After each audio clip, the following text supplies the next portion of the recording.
Hi guys, welcome back to the Pageant project. First off, there may be a bit of wind noise in the background. It's a fairly windy day. I'll try my best to remove it in post, but apologies for that in advance if you're hearing a bit of a breeze. Secondly, hope you're well. We just had Mother's Day, so happy Mother's Day to all the mothers out there. Some of you are competing in pageants. I think all of you competing in pageants also have had mothers or have mothers at some stage, so I hope you spoiled them rotten. We went out for the usual family dinner here. It was a bit of an odd place. I didn't pick the restaurant, and it was some hot pot, but a weird fusion of Korean, Chinese, and I think Mongolian hot pot. It was odd to put it mildly, but it was good fun. What I wanted to talk to you today about is a term that I've coined: crown inflation. Crown inflation, and what is it, and why should you care? I think as most of you will know, I got into the pageant industry about 10 years ago, give or take, and I think some of you may have been involved in pageantry as long as I have, or even longer. Some of you may be fairly new to it. But even over the last 10 years, as has been the case with many other industries, a lot of things have changed. And I remember back then, at least here in Australia, because that's where I got my start, was really just focusing on Australian pageants. I didn't know anything about international pageantry. And we had Universe, obviously. We had World, and they were under separate directors, and they were both fairly large pageants, or large pageants, at least by Australian standards.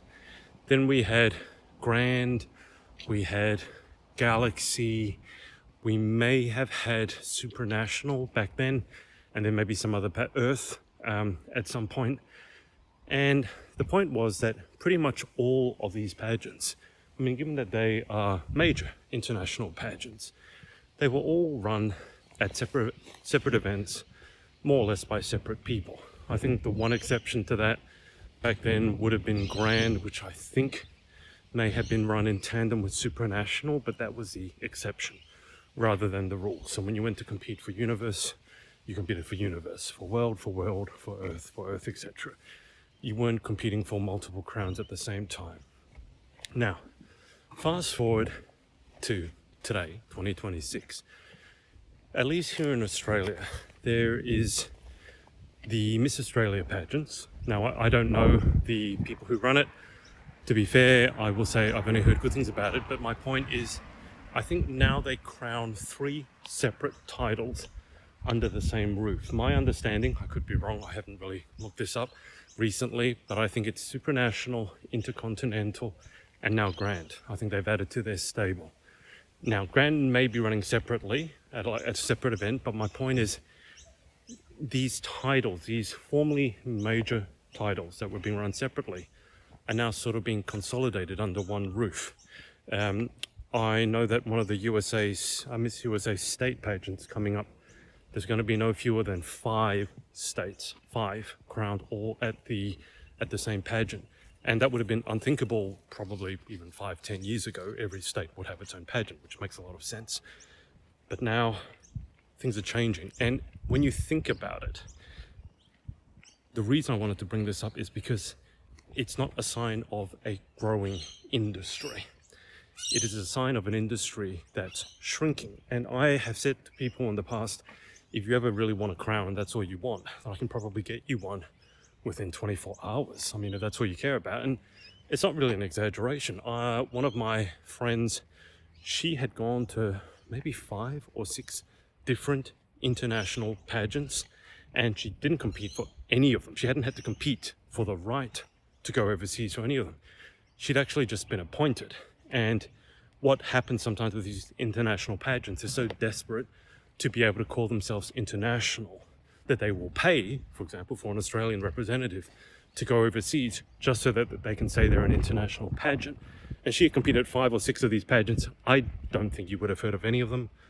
I don't remember any of them now. They're certainly not big pageants, not well-known pageants. But more and more these days, we talk about, okay, the industry, pageantry is a bit smaller than it was before. Maybe it'll get a second wind, who knows? But has it ever struck you that if we're having fewer and fewer girls competing, then why are there more and more crowns? Why are there more and more systems? And then why are we having this situation where you go and compete on one night and there are 3, 4, or 5 separate major crowns up for grabs? And you have to, look, I know you can't believe everything you're told, but you've got to believe that, at least with the major international pageants, they're looking for somewhat different things, right? And so when you go on stage, when you do your interview, I don't think you can just say, okay, well, we're interviewing for everything, and so we'll just have an everything interview. I think you should be tailoring the interview, if not to the system itself, then at least to the ethos.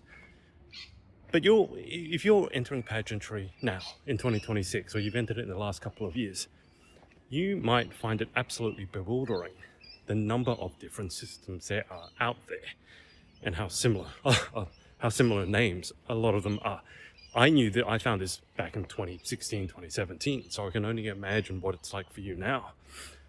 But that's a process I call crown inflation, because as with inflation in economics, what it means is there's more and more money, but it kind of buys you less and less, right? If you look at, I don't know how much petrol or gas, as you guys in America might call it, it's maybe a bad example at the moment. But I remember when petrol here, we call it petrol here in Australia, you would look at it and it could be maybe 60 or 70 cents a litre. And I remember this distinctly because the pricing billboards only had enough space for prices that were under $1. And then I remember it was getting closer and closer to $1, and they had to bring in new pricing boards because now there was an extra digit, or rather than 1 litre being 69.9 cents, now it was $1.39. So you needed the extra digit. And so something similar is happening in pageantry, where there are more and more crowns. But I would contend a lot of them, not all of them, a lot of them are meaning less and less. They're easier than ever to get. You don't even have to compete for a lot of them. And some of them, they involve no work other than getting dressed up, getting on a plane, which is paid for. You get flown overseas. You walk around in a swimsuit, in a gown, say something nice about your country, wear the obligatory national costume, and then you go home and you never mention that pageant ever again. And I don't know about you, but to me, if that's the new sort of way of pageantry, which I don't think it is, but if that's the sort of pageantry that you're interested in, I'm not exactly sure how that's different to simply being a model. Now, I don't say that to disparage models, but what I'm saying is, let's just call it model. Let's not pretend that it's more than that. But here's the thing, and here's why you should care. If, like me, you actually believe at least somewhat in the idea that pageantry is more than just being on stage. It is, for example, about doing good, wholesome work in the community, having local community roots and connections, and giving back, and developing those professional and interpersonal skills. If you believe that, you are going to have to be more and more selective about which pageants you are entering. And you should also be aware that there are new systems constantly cropping up, and some of the smaller ones may actually be a better fit for you. And so, for example, if you look at some of these major international pageants, whether it's international, supranational, grand, international, intercontinental, whatever it is, when you really think about it, very often I find my experience has been, and it's just my experience has been, you can go overseas, you represent your country over there, you come back, and then that's really it. It kind of ends that. You don't have any further involvement in, let's say, growing that pageant or growing its mission or speaking about its mission when you get back home. And for me, I don't know, if I was to win a pageant, rather than just jetting me overseas to some random country on the other side of the world and talking about world peace on stage and wearing a national costume and then coming back and doing absolutely nothing and just, getting my next appointed title, or having the next person who wants to fly me overseas, and then going again and then saying, oh, now I'm so passionate about this, whereas 3 months I was passionate about something else. To me, that's not really why I got interested in pageantry to begin with. Let's put it this way. If that was what pageantry was, and if that's what pageantry is, I never would have gotten interested in it in the first place. And I certainly would not have stayed in the pageant industry as long as I have. So, I don't know, you can say that I have a somewhat idealistic or maybe outdated look, or even unrealistic outlook on what pageantry could and should be. But from having conversations with many of you, in person or online, I don't think I'm the only one who thinks that at the core of pageantry, there is actually fundamentally a core of personal development, self-growth, contribution back to the community, and some sort of work, actual work, real work that involves more than just turning up on stage. I'm not just talking about getting in phenomenal shape to go on stage. I'm talking about really working on your skill set, working on your self-awareness, knowing who you are, and improving that on a daily basis, on an ongoing basis, so that you become a better person in life, not just on stage and not just for the day or the week of pageantry.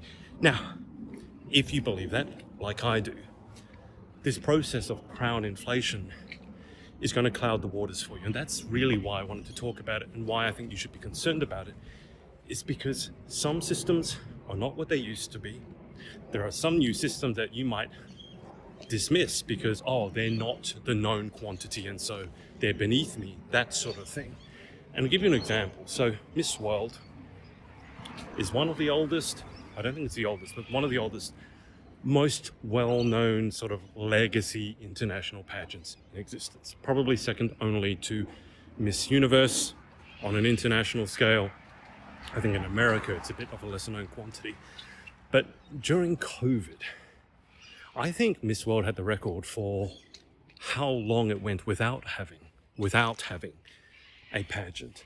And I remember I was prepping our Australian title holder at the time, and the international pageant kept getting put off. The dates kept getting changed. The host country, I think, kept getting changed as well. And it was happening with maybe 4 weeks, 8 weeks notice. And you have to think, okay, so many of these young women, they have jobs, they have to organize time off, they have to organize their flights, their visas, etc., etc. And for it to be changing 4 weeks to 8 weeks out on multiple occasions, I don't think that's a good sign. I don't think it's a good look. And the way that Miss World kind of communicated or didn't communicate about it, as was the case, it really didn't sit right with me. And I remember looking at a lot of the sentiment online about Miss World, and a lot of the pageant fan base, and pageant fans are just pageant fans. Sometimes they don't really know what they're talking about. But I think in this case, a lot of them were saying Miss World's a bit out of touch, they're out of date, they don't know really what they're doing, and they're a bit disorganized. And I remember reading that going, you know what? I may not agree with the pageant fan base on a lot of things, but I think I agree with them on this. And I think, you correct me if I'm wrong, but I think that's one of the reasons why Miss World just isn't doing very well, at least in America at the moment. It kind of runs behind, at least in my estimation, behind Miss USA and Miss America, certainly. It may even be running behind other systems, newer systems such as Miss Volunteer America, All American. And you might say, well, okay, Miss World America, the international pageant has been put off again. And so they don't really know when they're going to send their current title holder over. And so they postpone their national pageant. And I get it.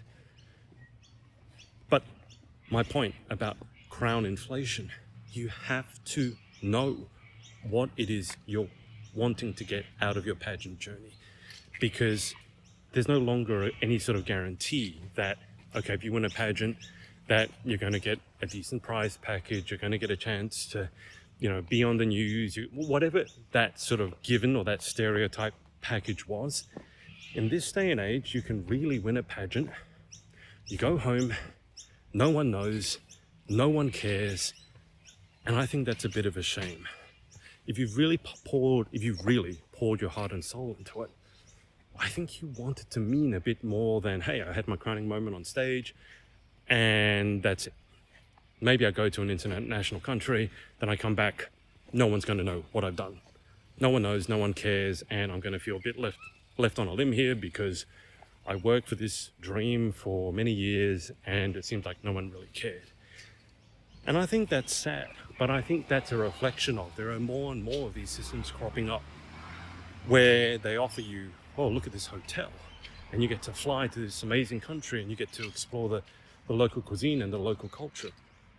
But what is it that you want from your actual journey? And for me, look, if I want to travel somewhere and enjoy the culture, enjoy the cuisine, enjoy the people, I'm going to pay for my own flight to go there and have an actual good time. I'm not saying you have a bad time at Pageant, but you know what I mean? I'm going to go there and relax. I'm not going to use pageantry as some sort of, I don't know, side quest of how to explore the world, because very often when you're at these pageants, you don't get a chance to do anything because you basically have to do everything that the pageant has set out for you. And so specifically, if you are someone who has somewhat of a similar belief that I do about pageantry in terms of what it should mean, what it should represent, and who you should be at the end of the process, rather than someone who's just got more stamps on their passport, then I think you have to become more and more selective about which pageants you decide to enter. Because with crown inflation, there's more choices than ever before. But I would argue that the number of systems that you can compete in that really have that heart of, okay, personal growth, professional growth, making meaningful connections, giving back to the community in a real and ongoing way, I don't think that has grown nearly as much as the overall number of pageants. And I kind of look at it as the equivalent of fast food. You know, when you eat fast food, if you do, and it, feels good in the moment, but maybe 5 or 10 seconds or 5 minutes into it, you're beginning to regret your choice and you realize, I like the sound of indulging in French fries or this greasy burger, but I'm 5 minutes into it and now I'm just regretting it because it really doesn't feel as good as I thought it would. The anticipation was more enjoyable than the main event. And I don't think you want your pageant journey, I know you don't want your pageant journey to be the same thing of, hey, yes, I feel great in the moment, I got my crown and people applauding for me, but then what? And then 5 minutes or 10 minutes or 5 months later, you're realizing, hey, I worked so hard for this thing on my head, but nothing's come from it. And that's what I want to warn you about, and to be forewarned and to make some more intelligent choices. Look at what the pageant offers. I'm not talking about in terms of the prize package and how much it's valued at, but I am saying you want to give some thought as to what you want from your pageant journey. And I really think in this day and age where there's a new pageant system every 5 minutes seemingly, I think the only thing you can really count on is your personal growth.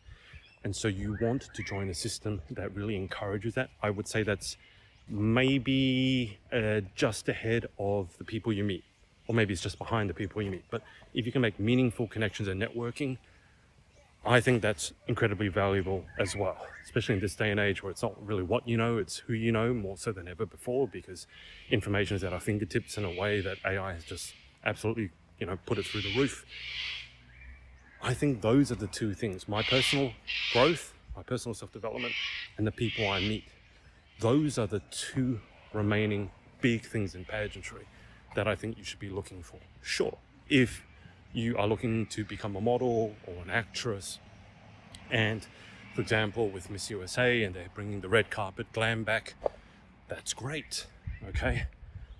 But I would say maybe only 25-30% of you are genuinely looking at that as a bona fide career path, not just a side quest or a side hobby, but you're looking at that, that's the way you're going to put food on the table, is you're going to become a model, an actress, an influencer, then sure, some of that red carpet stuff is going to be super applicable to you and your career, and you'll be making the networking, making the connections that you need to.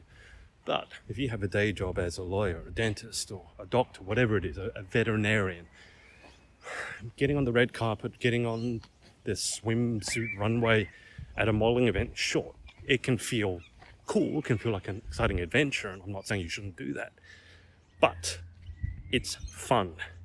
It's not so much career building in your case. And so again, there are so many pageants out there now.